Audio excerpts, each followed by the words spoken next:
You're listening to the Options Insider Radio Network, the home of the Options Podcast. For more quality options programs, visit theoptionsinsider.com or search for Options Insider Radio Network in your podcast provider of choice. Listeners can also access all of our programming through our mobile app available in the iTunes and Google Play stores. Select programs are also available via live stream at mixlr.com/options-insider. That's mixlr.com/options-insider. Don't forget to follow along with your favorite programs and submit your own questions for the hosts at twitter.com/options, stocktwits.com/options, facebook.com/theoptionsinsider, or via questions at theoptionsinsider.com.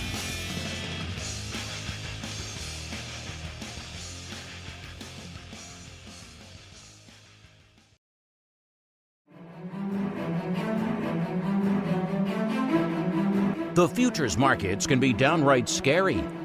Limit up, limit down. What the heck is RBOB anyway? Are they going to dump a truckload of soybeans on your front lawn if you click the wrong button? Come to think of it, maybe you should just stick to your comfort zone. Or you can break out of it with the Futures Rundown. The Futures Rundown is here to help you make sense of these scary markets. We'll analyze all the top futures trading activity, explore the ins and outs of your favorite products, explain exactly how futures work, and hear from leading experts in the futures markets. We'll even tackle all of your wildest futures trading questions. If it involves futures, then you'll hear about it on the Futures Rundown. The Futures Rundown is brought to you by T4 Futures and Options. Elevate your trading experience with the T4 Futures and Options trading platform. Whether you prefer desktop or mobile applications, T4 delivers low latency and professional grade functionality for both traders and brokers. Take advantage of theoretical sheets, strategy solver, MBO, advanced charts, and a suite of powerful features to enhance your trading strategy. Visit ctsfutures.com or search for T4 Futures and Options on Google to register and get a free month. And now, it's time to break into the futures markets. It's time for the Futures Rundown.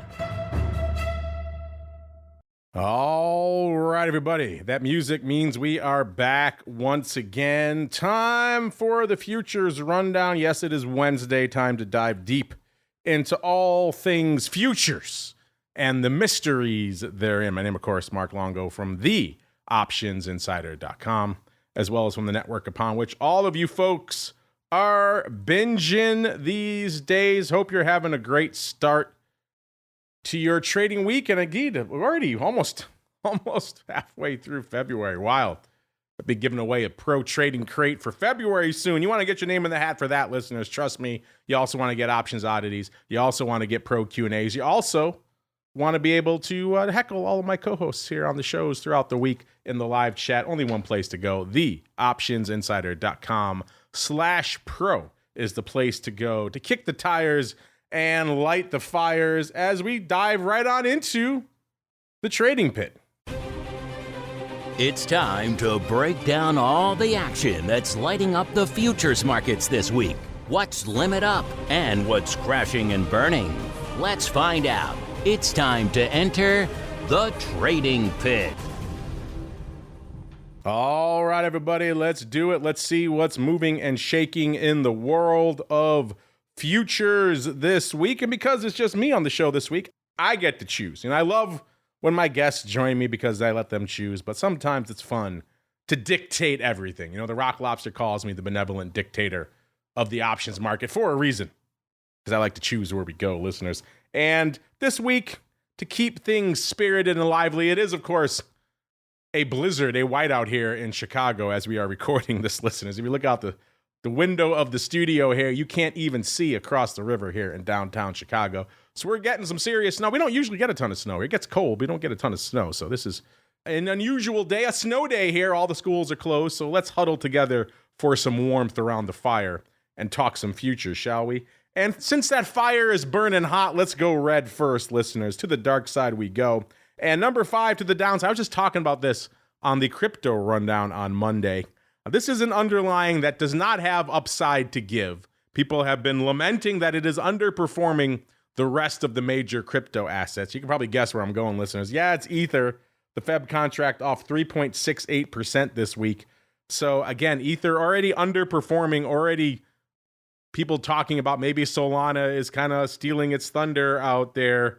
It had a good year last year, but it still underperformed compared to, let's say, Bitcoin and, of course, Solana and many others. And now giving back a good chunk of that, dropping from around 3,500 to about 2,500 right now. So, yeah, it's been a rough level. At this point, the level where Dr. VIX dumped all of his ETH years ago, right around 2,500, is starting to look good again. So that's not a good thing for ETH.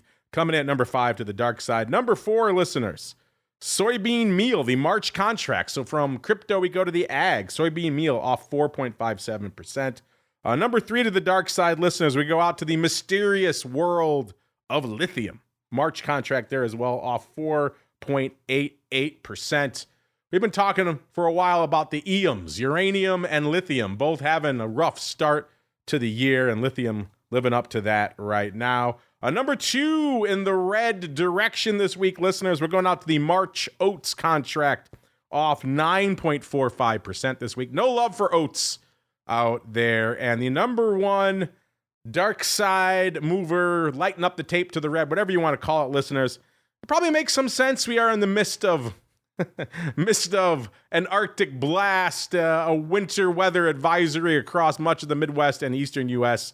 Call it what you will. Maybe it makes sense that our old pal OJ is lighting up the tape to the downside this week. The March contract off nearly 14%, 13.83%. It's been a rough month and change out in that neck of the woods. Of course, we've had Arctic blasts hitting a lot of the South, snow in Florida not too long ago, and now other things happen. I know we don't get all of our OJ from Florida anymore. It's old school, but still kind of fun to say. So OJ taking it on the chin out there, nearly 14%. All right, to the upside we go. Back to the world of the physicals like lumber, listeners. Something hard you can hold in your hands. Forget about this ether. Let's go grab some lumber. Number 5 to the upside this week, listeners. Up 4.1%, the lumber March contract. Followed by number 4, a frequent offender, this time coming in at a modest 5.51% to the upside. Yeah, it's nat gas, the March contract. Nat gas has been all over the freaking place of late. If you've been listening to our TWIFO program, which you've listened into this, you definitely need to listen to TWIFO. They are very much the sister programs on the network. I tip my hat to the crypto rundown as well, because we talk about, obviously, Ether and so on. Even vol views, because going to get to VIX in a little bit here as well.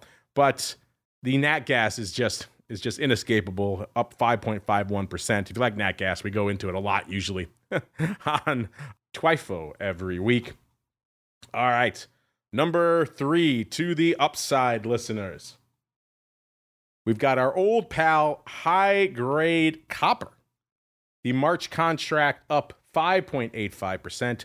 Number 2, kind of keeping this rally alive. It had given up some of it of late, but now getting it back. It is coffee, the May contract, going out a little bit farther. May coffee up 7.26%. And number 1 to the upside, probably not a surprise when you hear the name, given what happened this week on the geopolitical and trade war front. Yeah, it's a U.S. Midwest Steel, the March contract up 8.28%. Of course, 25% tariffs across the board for steel imports going into effect this week. We were talking on our pro show last week about some interesting options paper out there in good old Cleveland Cliffs. So if you're intrigued by that sort of stuff, they obviously were well timed. So if you're intrigued by all of that fun, then make sure you check out options oddities. Man, Cleveland Cliffs roaring to 12 1/3 on Monday, giving a bunch of that back now to 1068, but still looking good out there. Interesting stuff. We'll get to all that fun. How some of that trade we talked about on Friday paid off when we get to oddities on Friday. Again, cheap plug for the pro listeners. Let's keep on rolling. Let's see what's lighting up the tape from a volume perspective out here today. Since, it's a snow day, we're all huddled here together. We'll expand our top 10. We'll do a top 15, listeners. We've got number 15. We're going out to the equities. It is the Russell 2000 E-mini, the March contract. In fact, I'm going to say all of these with a couple of exceptions that I will note, are March. So all March all the time, unless I say otherwise. A Russell 2000 E-mini, 136,000 contracts on the tape. Coming in at number 15 of our top 15. Number 14, we'll go from the equities. Let's get precious. It's the gold April contract, getting a little bit longer term. 189,000 contracts on the tape there. Number 13, we got the Japanese yen. 192 on the tape. Number 12, from the world of FX, we go to the AGS. It is corn. 241,000 contracts. And then right back to FX again for number 11. It's the euro, 263,000 contracts there. Number 10 from FX, we go to energy, crude oil, our old pal WTI, 266 on the tape. Number 9, to the world of fixed income we go. It's the Ultra T-Bond, 339,000 contracts on the tape. Number 8, it's the NASDAQ 100 E-mini, 475,000 contracts there. Number 7, back to the fixed income, the 30-year listeners, 494 on the tape right now. Number 6, 3-month SOFR, that monstrous beast. If that intimidates you, go check out our contract spec segment we did on all things 3-month SOFR, 740,000 contracts on the tape. Number 5, it's the Ultra 10-year, 766 on the tape. Keeping it in the rates for number 4, it's the 2-year, 1.02 million contracts. Now we're getting beefy, listeners. Number 3, our old pal, the S&P 500 E-mini, 1.23 million contracts there. Number 2, it is the 5-year note, nearly 1.8 million, 1.79 million to be precise. And the number 1 big dog, yet again, Uncle Mike's favorite, get on the boat with the 10-year note, 2.34 million contracts as of right now. So kind of a hot time out there, listeners, in terms of action. Speaking of hot times, it is still early in the year. It is kind of fun to keep our pulse on how things are shaping up, what trends are developing for the year. Let's do a quick dive into our year-to-date movers and shakers right now. We'll go to the upside this week just to mix things up. Number 5, year-to-date mover, listeners, we have Nat Gas up 13.43%. Number 4, from energy we go to the metals. It is platinum, 13.97% there. And then number 3, keeping it in the metals, but shifting down to base. It is high-grade copper, 14.19% to the upside. Number 2 to the ags.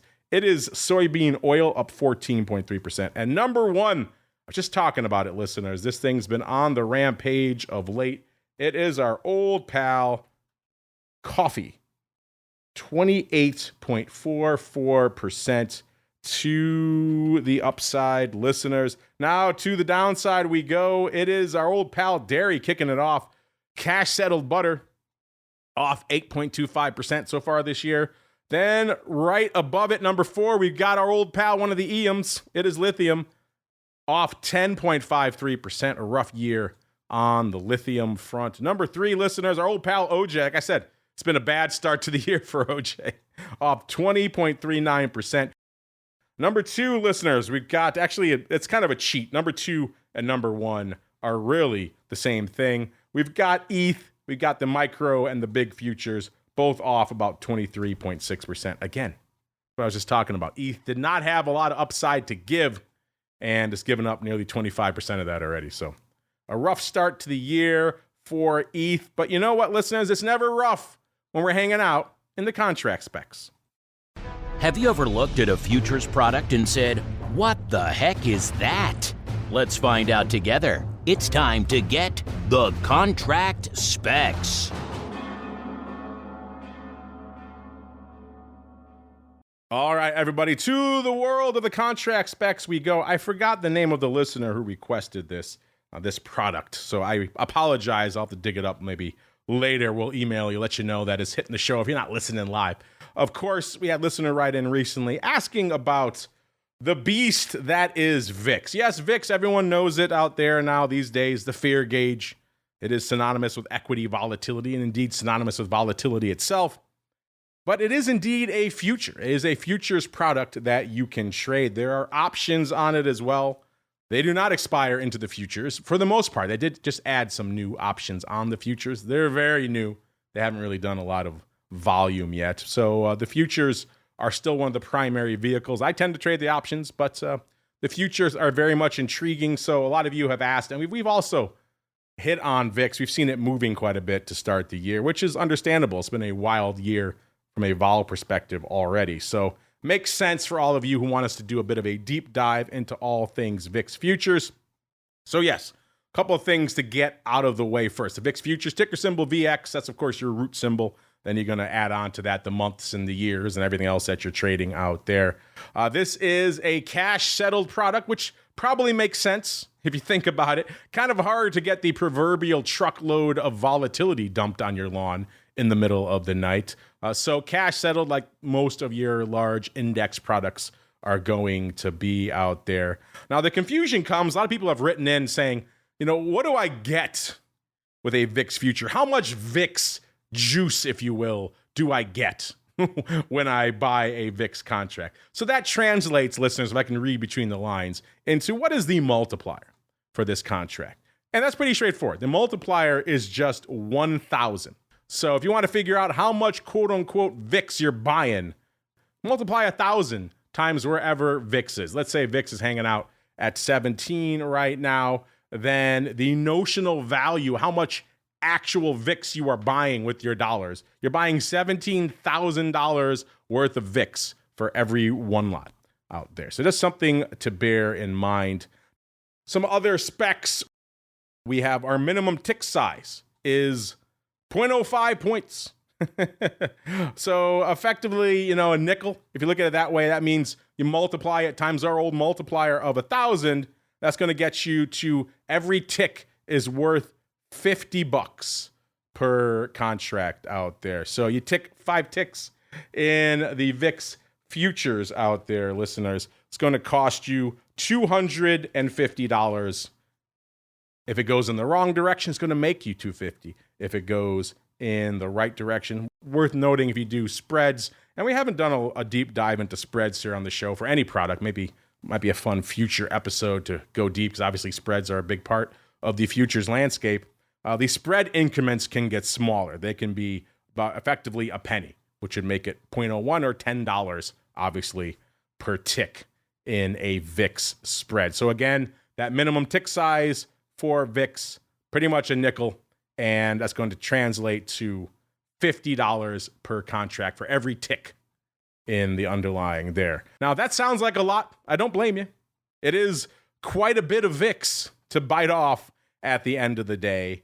SIBO agrees. There is also a mini contract out there as well. That's going to be 1/10 the size of the big boy. So everything else the same. Just, of course, the multiplier going to be 1/10, so 100. So now if VIX is still 17, if you're trading the mini, you're going to have $1,700 worth of VIX for a one lot as opposed to $17,000. Just something to bear in mind. So that's some of the straightforward stuff. Now, there's more that goes on with VIX, obviously. And whenever you start talking about VIX, a lot of other things come into the discussion. A lot of people are still confused as to what VIX actually is. No, it is not just the straight at the money of the S&P 500. When I first got in the options trading game, VIX was actually the straight at the money of the OEX. And if you don't know what the hell that is, don't worry, you're not alone. The OEX was the S&P 100. So they were taking the at the money volatility of the S&P 100.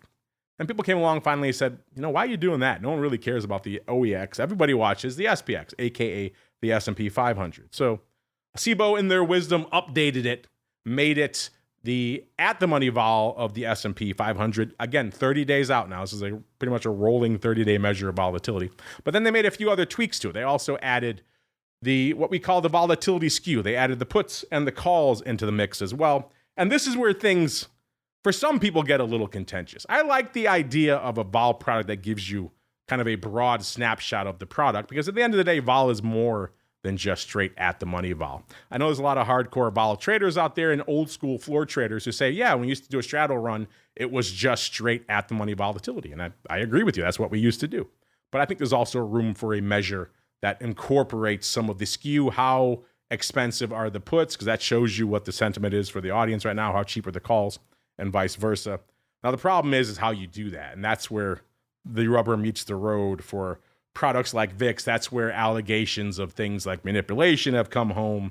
There have been lawsuits in the past. Cboe has won all of them, to my knowledge, out there. I don't think they've ever lost any of them because the lawsuits were absurd. The lawsuits were alleging that Cboe itself was physically manipulating the VIX settlement, which is an absurd notion. Now, are there customers out there who maybe figured out how they could do things like carpet bombing in the put options to maybe try to game it? That was a more open question, I think. But alleging that the Cboe itself was manipulating VIX is absurd. But that does leave open the question of this notion of VIX settlement, the VIX Futures settlement. This is an issue. We talk about it a lot on our Volatility Views program, where if you have options positions going on, and again, VIX settles in the morning on Wednesdays, which is already throwing some people for a loop. They're used to a lot of their contracts expiring on Fridays. So now you're going out on a Wednesday, and the VIX settles to something that's called a special opening quotation. So they go through the SPX options. Remember, VIX is, at the end of the day, the implied vol of the SPX options. They go through a special opening quotation using the opening prices of the SPX. That includes some weekly options that they incorporate in there as well. And they determine, I should say, what is the final settlement value for the VIX futures. You can actually look that up. It comes out on its own ticker, VRO. And they kind of come out with this number. VIX settled today at 13.23. And people are inevitably unhappy. If you had puts that were going into the settlement, or if you were short futures, you want that thing to be several handles lower, obviously. If you were long calls or you were long futures, you want it to be several handles to the upside. So no one's ever happy with the settlement, which is why we always counsel, don't leave yourself exposed to this. Don't roll the dice on the settlement. If you have the futures, probably close them out going into the settlement the day ahead of time, Tuesday. Or, of course, if you have the options, same thing. Close them, roll them to the next week, the next month, whatever it is. Live to fight another day. Don't subject yourselves to the whims of the settlement. That's our advice for the options, and I would also put that out there for the futures as well. If you want to go deep into how the old special opening quotation, or SOQ, and how the VIX settlement is calculated, feel free. It's a deep dive. But there is some interesting reading in there. Now, of course, you're going to come across a few, let's say, voices out there that are going to allege skullduggery in this. So keep an open mind with all these things. Just be forewarned. It's a deep dive out there. But VIX futures, maybe it's a little bit intimidating for you, in which case, if you want to start nibbling, the mini is definitely the way to go. Much cheaper outlay. Again, you have to have a handle on vol and what the drivers are for volatility. You have to have a handle for the term structure for VIX futures, which is traditionally a contango, which means, of course, it is upward sloping. Every once in a while, when things get wild in the market's selling off, let's say, then it gets backward. The front couple of contracts usually get bid over the rest. So if you're not familiar with these terms, you're not that familiar with S&P 500 or equity volatility, probably best to stay away from the VIX contracts, or at the very least, just paper trade them for a while. But it is an intriguing way to go directly to the heart of what's going on in the market there at the end of the day. So there you go. I forgot who wrote in asking for the VIX futures, but there you go. There's your overview on all things VIX futures. As we get out of here with a little bit of the old futures free-for-all. Ring the bell. It's time to take on all comers in an epic Q&A battle royale. All questions can enter, but none can leave without an answer. It's time for the Futures Free-for-All.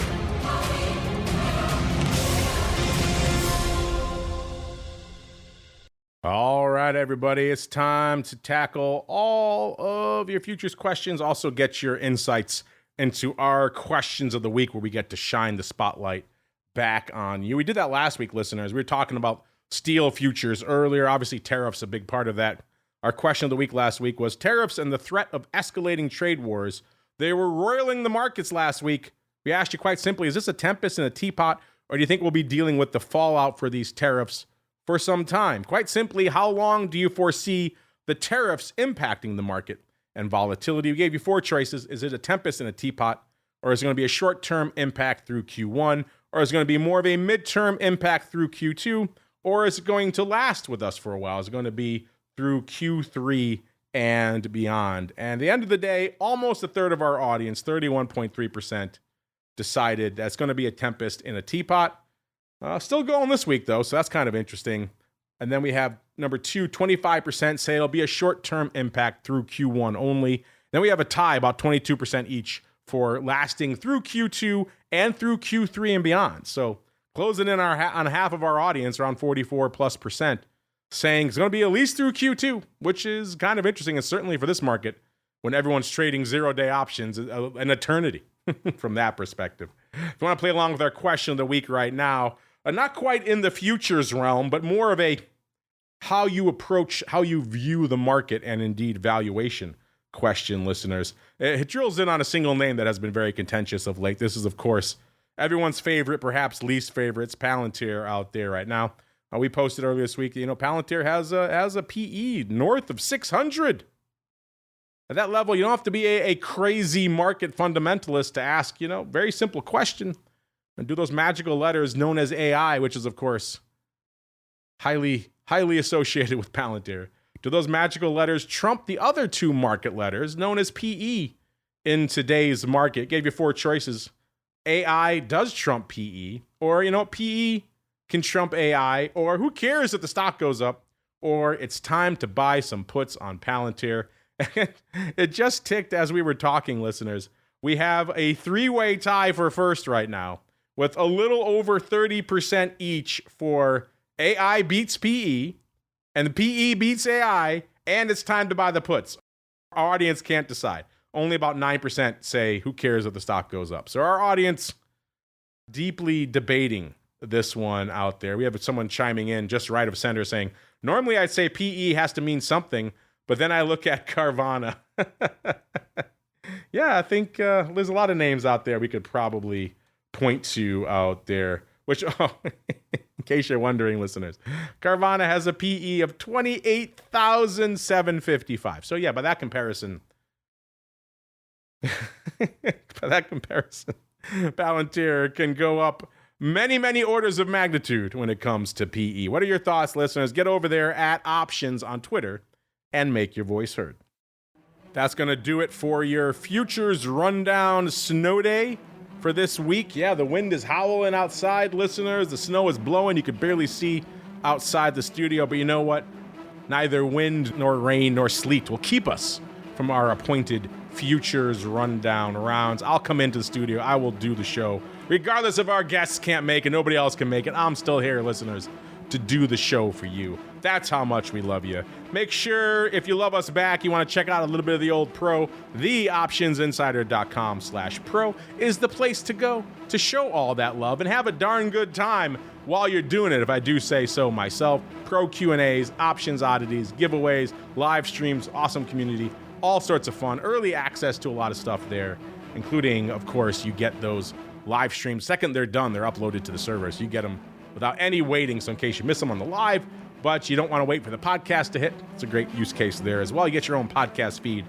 An embarrassment of riches, listeners. TheOptionsInsider.com/pro is the place to go. We have to get on out of here. Back again tomorrow, talking futures on This Week in Futures Options. Very much a sister program to this, so you should be checking it out if you're not. And of course, our buddy the Flow Master from SIBO will be joining us to talk a little bit of the option block and what's lighting up his tape tomorrow. Friday, we go deep. You want more VIX, listeners? We go deep into VIX on Volatility Views every Friday. Who will be joining me to talk vol? Who can make it?